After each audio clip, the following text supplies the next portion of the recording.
Development was highly segregated with white public housing in the Fairfield homes and black workers in the Banneker homes. At the time, the Fairfield homes were built next to a pre-existing community which became known as Old Fairfield, and the Banneker homes were located closer to the water in a swampy area. Along with that aspect being really frustrating, we also need to remember that at this point in history, segregation was completely illegal in accordance with the American Constitution. But because of this population increase, a Victory Elementary School was built to serve the residents of the Fairfield homes as an all-white school.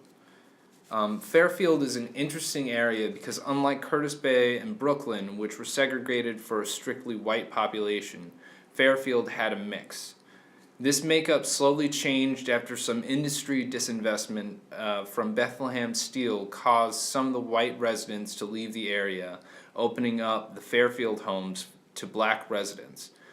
This led to Victory Elementary School to then transition from serving a white population to an all-black population in 1953. Victory Elementary School was a part of that development. And it was designed so that it could specifically be converted into this industrial structure. It wasn't even like, oh, hey, we're going to convert this to something if industry just saw. No, like specifically, like, we don't even care about Victory Elementary School. Now, the significance of the history of the school. So again, this was a school, Victory Elementary School, built specifically for the white children of the war workers, of the white war workers in the public housing. In 1962, the school got a large addition, and it was soon converted into an industrial plant. What are you supposed to tell the kids? Oh, hey, well, they just could ignore. use it until they. What, like a jungle gym? Yeah, they could use it until. Come along, until children. Somebody We're wanted to make money with it. playing in the power plant today after lunch. What? How do they explain that to the kids? No questions asked. Just move along. In 1972, it's important to note that the Baybrook area was exposed for continued and illegal school segregation. And basically what happened is white students in Wagner's Point, kind of the south part of Fairfield, were bused past Victory Elementary School, which had become this all-black school. So they didn't want the white kids to play on the power plant jungle gym. Yeah. Did not get invited to that party.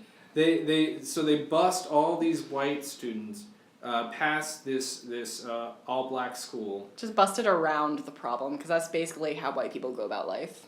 And to go to an all-white school, and then black residents in Hawkins Point, kind of the south part of the Baybrook area as a whole, were driven past schools in Curtis Bay that were white and bused to Victory Elementary School. And it's not like these bus drivers were informed. It's like, hey, so we're going to lay this out to be incredibly racist. Here's your route.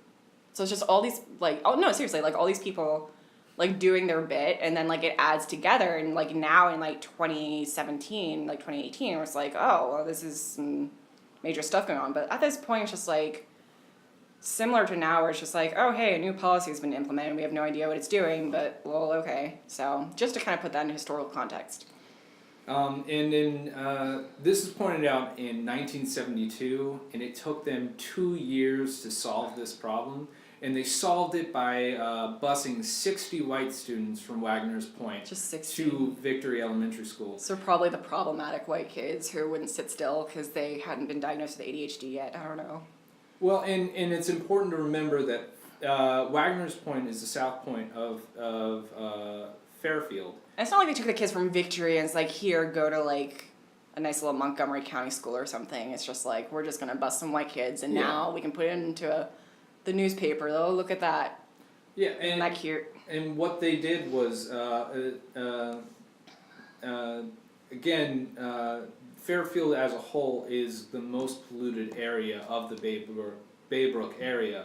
And so they just took the students or the kids who were already in this impoverished and oppressed area and just kept them there in that Victory Elementary School. Yeah, it did not like empower anybody who's experiencing the oppression or racism. It just muddled it with quote unquote integration with the 60 white kids being bused to Fairfield.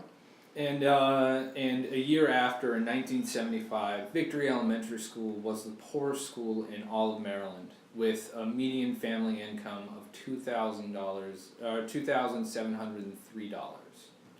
And in the 1980s, after the school was repeatedly vandalized, the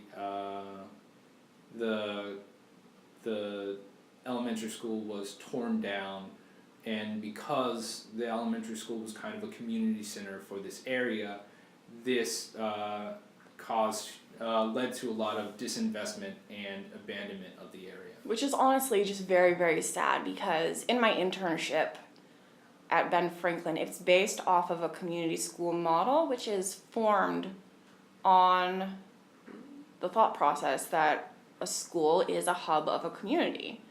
And that's some of the power in Ben Franklin. So the fact that this community center was disenfranchised and just policy after policy and just amplified ignorance, it led to the literal destruction of a community that you can't even really Google anymore. You can't Google in like Fairfield and get too much information. We really had to dig deep, because it's just not going to pop up. Like, Google is literally the dominant narrative, and we have to just keep on going. And today, in the area where Victory Elementary School once stood, is a site for storage of shipping containers that are holding hazardous and non-hazardous materials. So they basically just rezoned it. It's like, well, we just obliterated an entire community of color. I'm sure we can just put in a new zoning code for stuff. Just fill it with hazardous waste. Yeah, just make it worse than it was before, in case anybody tries to come back. So if the tragedy of Victory Elementary School wasn't enough for you, the ongoing environmental disasters in the area might be depressing enough. In 1966, the city considered relocating some of the residents of the area after a 9-alarm industrial fire injured 32 people in the area.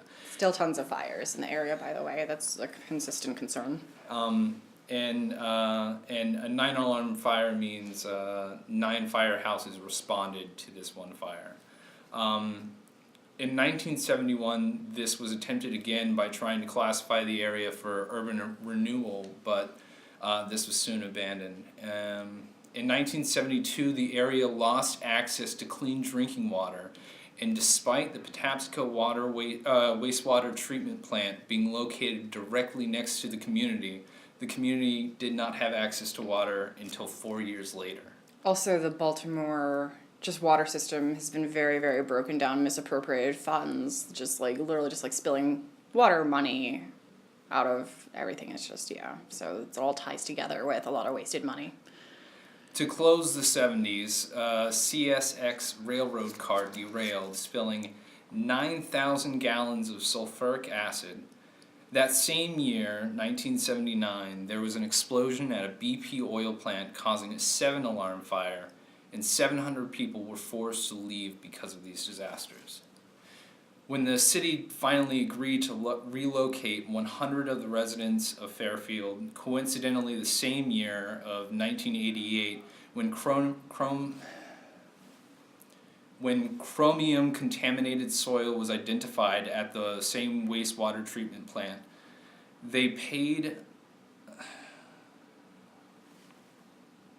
They underpaid residents for their homes, and many were moved to public housing of the city's choosing instead of being offered homes of their own. Disaster after disaster, explosion after explosion, toxic gas cloud after toxic gas cloud, toxic gas cloud after toxic